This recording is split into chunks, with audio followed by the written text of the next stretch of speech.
जब से international border की तरफ से कठुआ इलाके में घुसपैठ की खबर सामने आई, ये पता चला कि वहां पर आतंकियों ने घुसपैठ की है और उसके बाद हीरानगर में एक एनकाउंटर वहां पर हुआ। उस ब्रीफ एनकाउंटर के बाद जो है पूरा ऑपरेशन अभी तक भी चलता रहा और आज ऑपरेशन का 5वां दिन है, लेकिन आज फिर से एक एनकाउंटर जो है वो इस समय शुरू हो चुका है। और ये जो घटना है ये राजबाग में, कठुआ डिस्ट्रिक्ट के राजबाग में इस समय वहां से खबर आ रही कि सुबह से ये एनकाउंटर आतंकियों और भारतीय फोर्सेज यानी इंडियन फोर्सेज के साथ इस समय चल रहा है और इस समय लगातार वहां पर चौकसी बनाए हुए हैं सिक्योरिटी फोर्सेज। और लेकिन जो इस समय फिलहाल जानकारी आई कि इस एनकाउंटर के बीच जो है एक डीएसपी समेत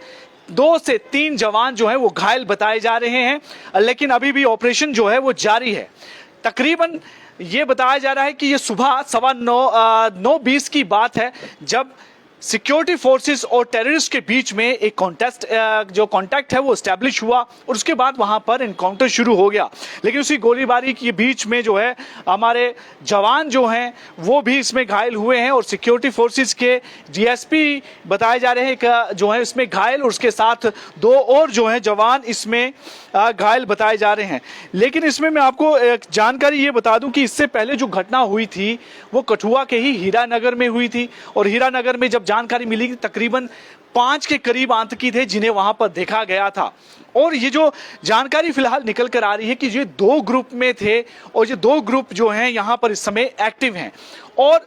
अभी फिलहाल जो शुरुआती जानकारी ये निकल कर आ रही है, यही अंदाजा लगाया जा रहा है कि ये वही एक्टिव ग्रुप है जो पिछले समय जिसे हीरानगर में देखा गया था, ये वही हो सकते हैं। लेकिन इसकी फिलहाल कोई पुष्टि नहीं की गई, ऑफिशियल पुष्टि नहीं की गई, लेकिन एक अंदाजा लगाया गया है कि ये वही लोग हैं जो अभी भी वहां पर हैं। लेकिन इस सारी जानकारी के बाद जब ये घटना हुई सुबह और गोलीबारी हुई, कॉन्टैक्ट हुआ और इसके बीच में फायर एक्सचेंज हुआ, उसके बाद जो है फिलहाल वहां पर वो एस्केप हो गए हैं। लेकिन अभी भी सर्च ऑपरेशन इसको लेकर जारी है और इंटरनेशनल बॉर्डर के जितने भी इलाके हैं उस एरिया में वहां पर सभी जगह अलर्ट जारी कर दिया गया है।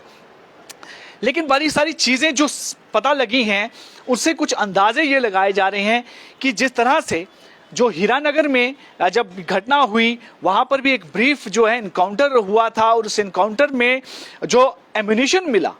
जब सर्च ऑपरेशन चला, उस सर्च ऑपरेशन में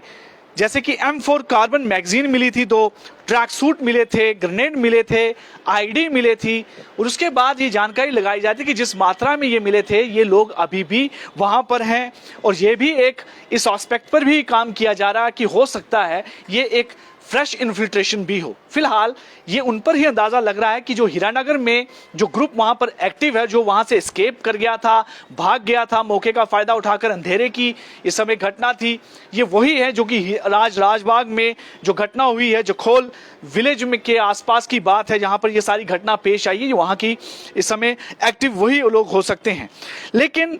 जो चीजें वहां पर मिली उससे कुछ अंदाजे लगाए जा रहे हैं कि ये जैश ए मोहम्मद के ग्रुप हो सकते हैं। फिलहाल इस पर भी आधिकारिक कोई पुष्टि नहीं है, वो इसलिए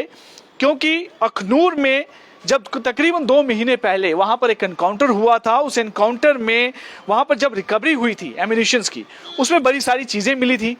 जिसमें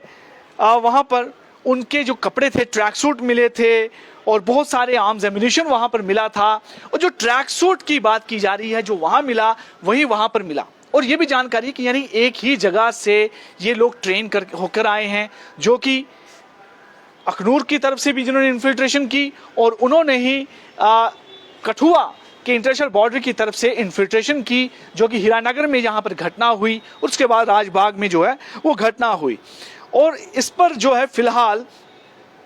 अभी भी पूरा इलाका जो है वो अलर्ट पर रखा गया है और वहां पर इस समय पूरी तरह से सर्च ऑपरेशन चल रहा है कि राजबाग पुलिस स्टेशन के अंदर ये इलाका आता है। देखिए, राजबाग इलाके में जब ये पूरी घटना हुई इसके आसपास बहुत ही डेंस फॉरेस्ट है, यानी घने जंगल हैं और उस घने जंगल में छिपने का जो है इन्होंने फायदा भी उठाया और छिप गए। और जिसके बाद फिलहाल उस पूरे इलाके को कॉर्डन ऑफ करके बड़ा ही